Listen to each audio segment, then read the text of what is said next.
Hello everybody, this is Fernando for the latest 20 things you didn't know about video.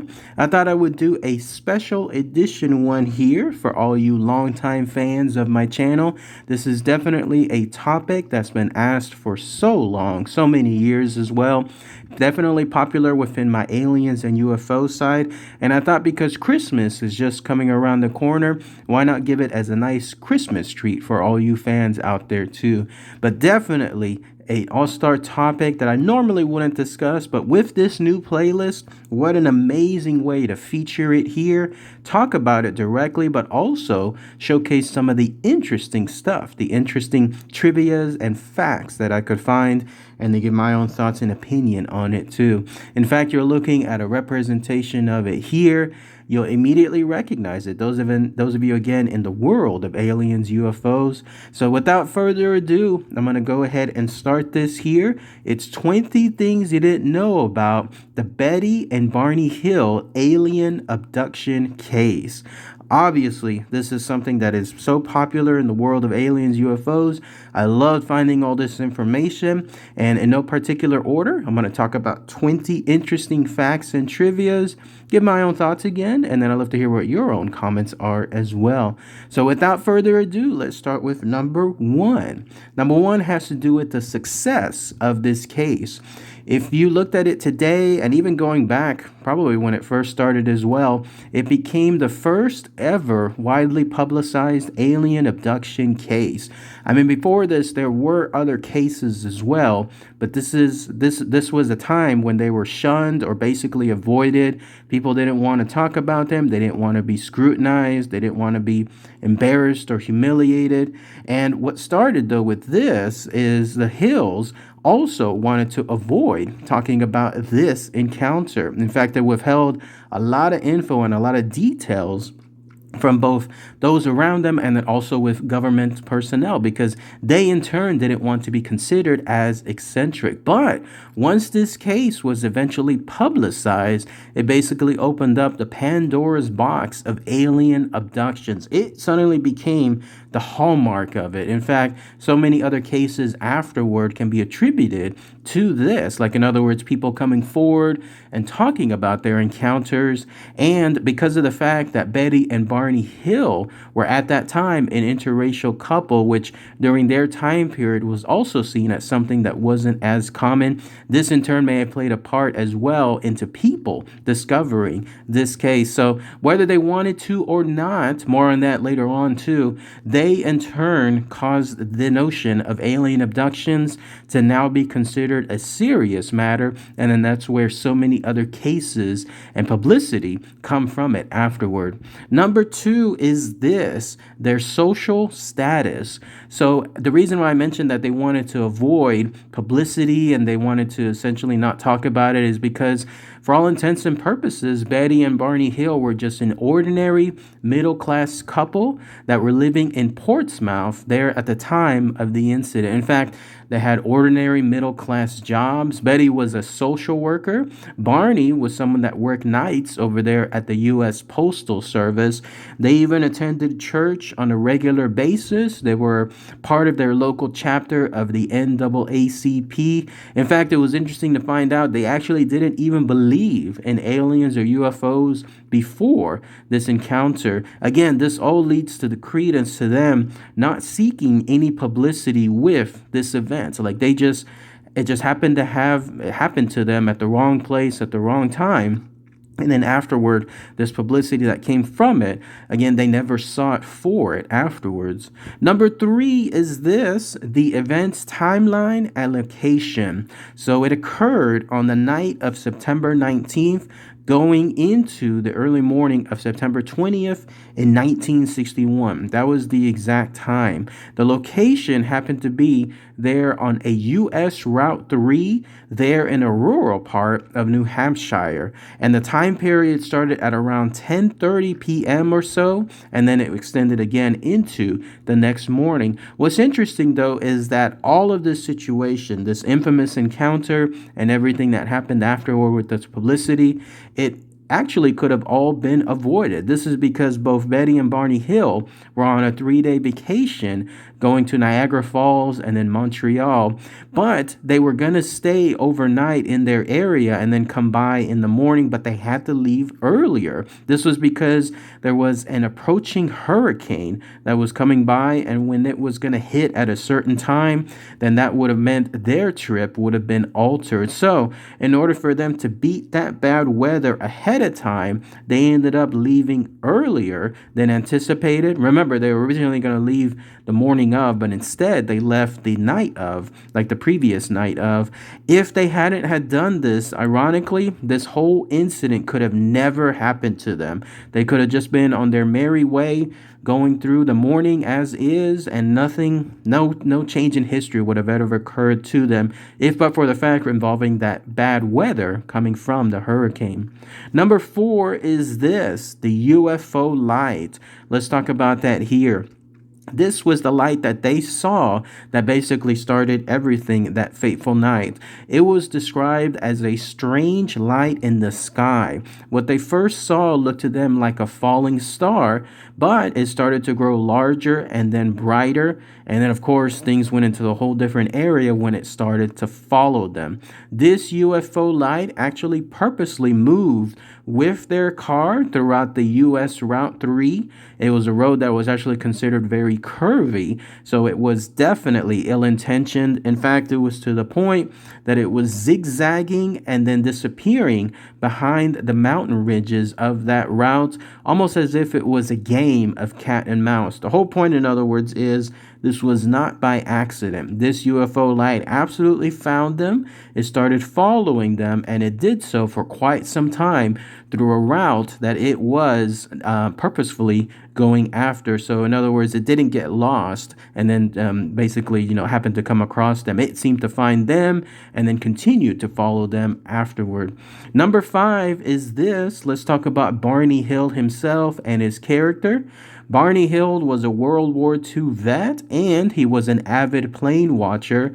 He was also someone that was considered very intelligent. He had a noted IQ of over 140, and he was also considered a pragmatic man, someone that would reason things out first, not necessarily let his emotions get to the best of him. This is all important because afterwards, his testimonies and his credibility, and when anything like that was challenged, people would go back to him as a person and realize that that wouldn't be him. Like, in other words, he wouldn't just make this stuff up out of the blue. What he was saying was in turn credited with having truthfulness to it. So in his case, whenever he was seeing this light, this UFO light, he at first thought it was something along the lines of a satellite that had gone off course. But when that didn't happen, like obviously when things took a different turn, that's when he started realizing it could have been a UFO. He even tried to reason, again being the pragmatic man that he was,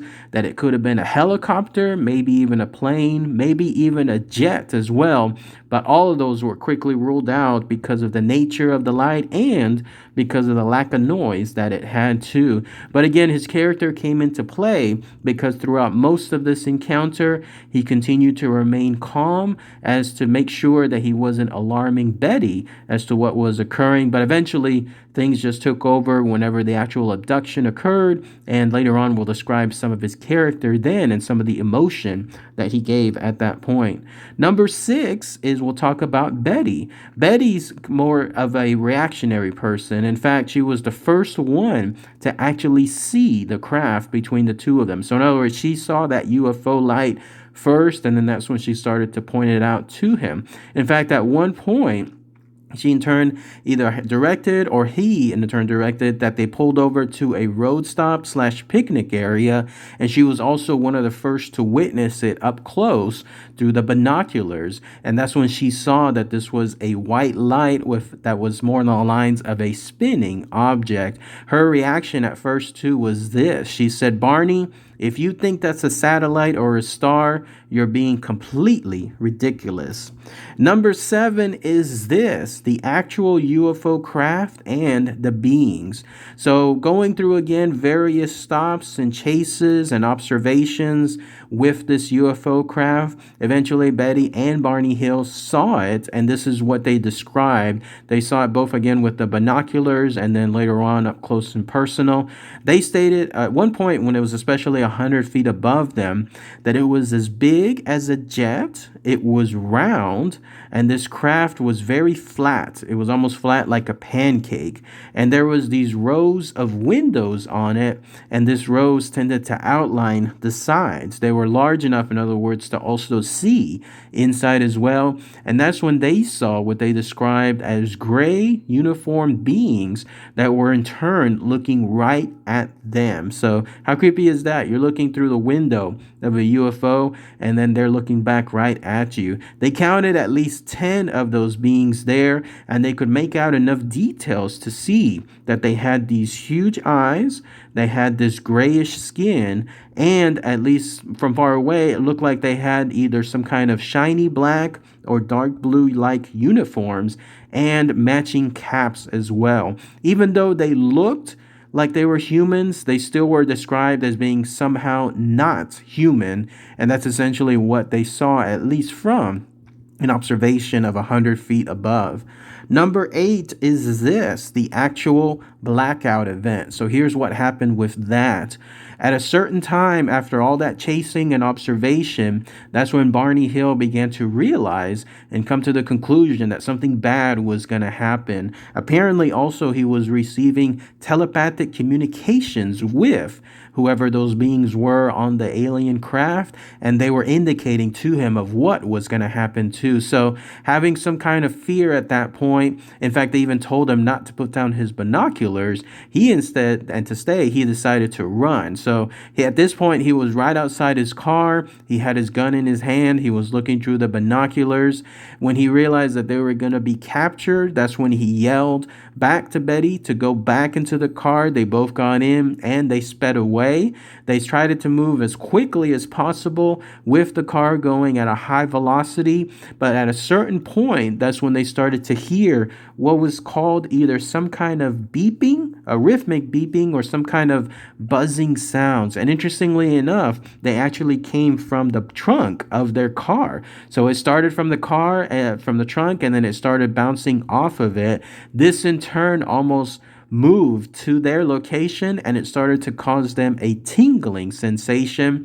And then for no ill purpose, like nothing that they could prevent, all of a sudden they moved into a sharp turn in their car.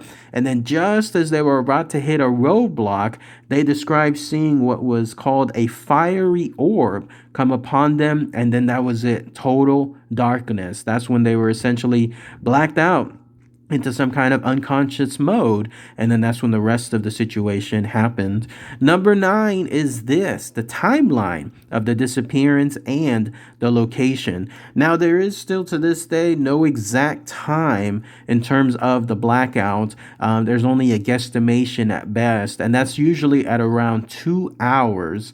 And then with regards to that previous buzzing and beeping sounds I was mentioning, it happened again because it caused them to then wake up, caused them to wake up from whatever blackout they were experiencing. But as it turns out, the location they were at was now gone. They were now 35 miles south of their previous destination. Again, no clue, no indication as to how that occurred.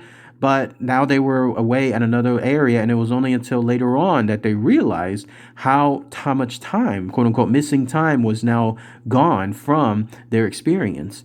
Number 10 is this. They were actually not the only witnesses to this entire encounter. It has to do with the Hills' dog. It turns out that they had their beloved dog, Delcy, which you see pictured here, with them throughout their entire encounter. In fact, he was basically there inside the car. I think he was in the back seat or somewhere, laying down somewhere when this occurred. And then whenever it finalized and they woke up, they actually found Delcy now underneath a seat, but he was in a very high cowering mode. Like, obviously, he was scared out of his wits, and they had no idea what was causing this. They were just getting to their own basis at that point, too, like as to their whereabouts. But it is unknown also if Delcy, in turn, experienced anything personal when it comes to that abduction. That poor dog, too. Hopefully, nothing bad happened to him as well when it comes to the aliens and whatever they did as far as those encounters with the hills. And then number 11 is this, the very first public speakings on the event. So this occurred actually at church. Remember, I was mentioning earlier that the hills wanted to keep this down low, like they didn't want any publicity. They tried to keep information as close to them as possible, but eventually they did start to open up with their trusted members of their church. One of the first instances was on November 23rd, 1962, and this happened at their church when they had a guest speaker there. This was a guest speaker by the name of Captain Ben H. Sweet, who was from the United States Air Force. He just happened to be there at that time. Ben H. Sweat, my apologies. And after his conference finished, that's when they in turn started to talk to him about the encounter, and they described that missing time. And he was one of the first ones to actually suggest to them to go see a professional hypnotist. Apparently, he was a hypnotist as well, and it sounded like they wanted to have him probably do a session, but he in turn recommended them to seek someone that was more professional in that matter. And then they also discussed the experience again with another group of their church, and this was on March 3rd, 1963. So these are the very first times that they're reaching out to some people in their close community to make sure that they could have something being given or information to try to find out as far as those answers that they're seeking. Number 12 is this, the physical evidence left from the encounter. So shortly after they got home, they started to get their bearings, try to find out, what had happened. They realized that there was some physical evidence that was left behind. For example, the watches that they both wore that night, they were no longer working. In fact, no matter what was done to repair them, they would never, ever work afterward. I mean, talk about, on a little side note, talk about a collector's piece right there. I mean, as far as these watches, I wonder where they are now, because imagine having those watches specifically and then being able to see, that they came from this historic event. Also, they had some luggage that was with them, but for some reason, Betty Hill was more on the lines of, no way, we're not keeping this luggage anywhere near anything within the house. So they actually kept it separate from everything that was located inside their house. Also, another physical evidence was the binoculars leather strap. Apparently, this strong strap was torn, even though nobody could recall exactly how that was. On top of that, on Barney Hill's dress shoes, it sounded like he kept those always in immaculate condition. Now, all of a sudden, there were some scrapings that were on the toes associated with those dress shoes. And then Betty Hill, her dress had some of the most physical damage. There were tears around the areas involving the hem, the zipper, and then also the lining. And then overnight, whenever she left the dress hanging in a closet and then looking at it the next morning, there was now a strange pinkish powder, like it was a pinkish color that stayed on the dress. Later on, when she put it on a clothesline outside, this pinkish powder suddenly blew away. It was no longer there. But even then, the dress was never ever repairable too. Imagine that pinkish powder, what evidence that could have been as well when it comes to the world of aliens and UFOs. And then when they went to inspect their car's trunk, that's when they saw these shiny concentric circles that were clearly not there from before, otherwise they would have seen it. And to test these circles, they actually put a compass near those spots, and then it caused the needle of the compass to whirl in an uncontrollable fashion. Number 13 is this, Betty's dreams. So it was about 10 days after that UFO encounter, and that's when some of the first things started to happen to Betty when it came to her dreams. In fact, they occurred on a night-by-night basis for the next 5 nights. Afterwards, they actually never ever came back, but when they were being experienced, they definitely still caused very strong emotional reaction within Betty. Interestingly enough, though, Barney Hill never ever had any of these particular dreams, but she kept a journal of these dreams, and here's what she described. She stated that on one of those nights, the dream involved them driving up to a roadblock, and this roadblock had some small men that suddenly started surrounding the car, and then they lost consciousness. Then the dream kind of jumped to other areas, and then eventually it led to her being led by those two of those small men. Now they were going through a forest. She remembered looking behind her, and then that's when she saw Barney. He was being walked by some of the other small men as well. She called out to him, but he was more on the lines of in a trance or some other sleepwalking mode. And then she looked at those small men and she noticed they were about 5 to 5.5 feet tall. They had these matching bluish uniforms. They had those matching caps as well that were more on the lines of military type caps, or for something along the lines for cadets. And then also they had very identical black hair. They had dark eyes. Their skin was more on the line of a grayish coloring, and they had these very prominent noses and then also bluish lips. They were almost human again, the way she described them, but not quite. And that seemed to make things a little more unsettling as well. And then the dream next skipped to them walking up into a ramp. This ramp led into that disc-shaped craft that they were observing from before. And then that's when they went into a separate set of examination rooms. Apparently, Betty was stating that this was done in a fashion, like she overheard one of them say that it would make things quicker. And this apparently was coming from the leader associated with the small men. Number 14 is once again Betty's dreams continued when it comes to her examination. So they were separated and she was led to another room, something that had a chair there with the intention of putting her in that chair. That's when a small man came over and then he started to examine her eyes, her ears, also her mouth and her teeth, even looking at her hands and then at her throat. He apparently cut a little bit of her hair from her head and then also shaved some of her skin and then also took some fingernail trimmings from her.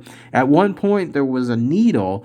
I don't know how long it was, but it seemed like it was a long one that was placed into her navel, which caused her instant pain. But this small man that was near her realized it, and then they waved a hand, and then suddenly she said the pain was gone. Remember, this was all happening in her dream. And then she overheard once again the leader talking. He was talking to her, but now it sounded more along the lines of English. I couldn't quite discern though, like if they were actually talking in English or if it was more telepathic. But either way, though, he was describing a book, and there was these rows of strange symbols that were on it.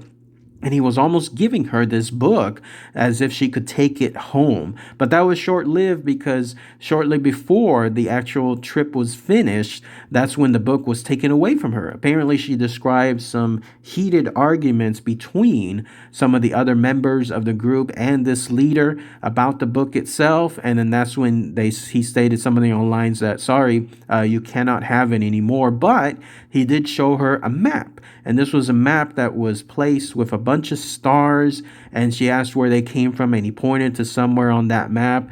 And then after that, the dream jumped to another time where they were getting led back into their car, but then she couldn't remember much afterward from that dream.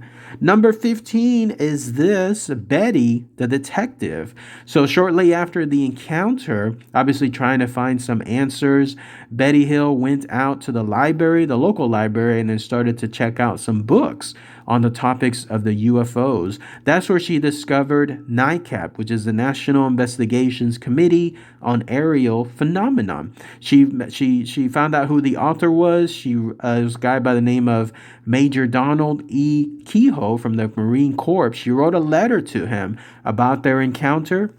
This letter was in turn passed to a gentleman by the name of Walter N. Webb, who was also a NICAP member, and this in turn led to him giving one of the first interviews with her and with Barney about their encounter. And then that's when they started to disclose that they thought that they had these quote-unquote mental blocks placed upon them. They suspected that there was missing time, but they were struggling to find out what it was. Like they were almost being forced not to remember. So this all ties back again to Betty's work as a detective, a mini detective, trying to find out what occurred and then leading to the prominent steps, which was the idea of the next thing. Number 16, the idea of using hypnosis. So it was this interview and then another subsequent nightcap meeting that eventually led to the idea again of hypnosis. Remember, it was mentioned earlier when Betty was asking that other gentleman and he was recommending more in the lines of a professional. Now it seemed like they were trying to move forward with that idea. Of the two, though, Barney was still apprehensive of it, but he eventually pushed forward because he felt that it would make Betty feel more at ease, especially with those dreams that she was describing. And it was also suggested that he, in turn, that he was not letting on more than he was willing to admit. So in other words, like he was suppressing that there was a lot of bad things happening to him too, but he didn't want to make anyone else worry or have anxiety from it. So he kind of kept it again on the down low. But finally, in February 1962, they began revisiting also the area of their location, like in other words, where that encounter occurred, where that missing time happened, and try to see again if this would bring back memories. But when it didn't work, that's when they moved more towards doing that hypnosis session. Number 17 is the hypnosis session, is more info on that. It was actually conducted by a gentleman by the name of Benjamin Simon. He was again recommended by the gentleman I was talking earlier about, Captain Sweat. The official session first started on January 4th, 1964, and then it would continue through multiple sessions all the way until June 6, 1964. So we're talking almost about 6 months here. And what's important to note is that each session was conducted separately from both Betty and Barney Hill. That way nobody could overhear any of their recollections at the same time and try to influence what they were stating. Of course, this couldn't negate the fact that they could have still talked amongst themselves before coming in for the hypnosis session and going over details together, but still, this would at least help make sure that it would try to create or lessen any form of bias when it came to those sessions. Number 18, let's talk about Barney's hypnosis. So of the two, his was actually more emotional. Remember I was mentioning earlier that he was more of a calm, pragmatic, reasonable guy. It turned out, though, during this hypnosis session that a lot of stuff was let out. In fact, there were outbursts that occurred during the hypnosis session. There were points of fear that were also showing as well. There were tears as well. The only thing, though, with his hypnosis session was that he couldn't recall much visually because he, in turn, actually ended up keeping his eyes closed throughout much of the encounter. Either this was done out of fear or at a certain point, he was being directed to keep his eyes closed as well. But he, during the hypnosis session, said that the binocular straps ended up breaking when he was running back into his car. Remember, I was mentioning earlier that he had realized that they were going to be captured, and he yelled at Betty to run back into the car, and so that's when the straps broke on the binoculars. And then as far as them driving off to a roadblock, they were compelled to do so. And then this in turn led them to drive onto a road, kind of road, that went into the woods. That's when he saw what was described as 6 small men that were already waiting for them right there. And the way these men looked and they were described were similar to what Betty was stating in her previous dreams. And what was creepy, though, is that at one point when they were getting out of the car, being led out of the car, that's when he felt as if his eyes were now going to the back of his head. But the reason for it is creepy because he said he saw what looked like 2 eyes coming right at him. These were eyes that were not connected to any body. Instead, they were like a physical set of eyes just by themselves, but they came right to him, and then they went to his eyes, and then they physically connected with his eyes and started to push his own eyes back, and it caused him a good deal of pain because of what was occurring. He felt again as if it was going straight into his brain. Either way, though, he was escorted with Betty to a disc-shaped craft, and then that's when they were separated. Here, he was again keeping his eyes closed most of the time, but from what he could discern, he stated that there was a cup like device that was placed over his exposed genitals, and he believes that some sperm was taken from him. He stated that his skin was also scraped around his body, and then that also these little men were examining his ears, his mouth, and then at one point, one of them started to feel his spine, like they were actually counting the vertebrae associated with his spine. And then he overheard their language, but interestingly enough, it was not in English. So, and Betty's words, like she was hearing, and potentially it was verbally, it was in English, but in his case, what he described it was more along the lines of a mumbling language, something that he could not understand, but at certain points still, he did hear some telepathy, but no mouths moving, and they were coming in to his mind in the form of English. And then finally, when the encounter finished, again, him describing this during his hypnosis session, they were taken back to his car, placed into the car, and then that's when they watched that ship leave. But interestingly enough, they thought another encounter was going to happen because they saw another very bright light, but they couldn't quite tell if this was still part from the moon or if this was something else entirely different, but they thought it was going to happen yet again. Number 19 is Betty's hypnosis. So with hers, it was not nearly as emotional as Barney Hill's hypnosis session, but hers at one point did cause tears to begin flowing down her cheeks, and the session was ended, but then it was started afterward.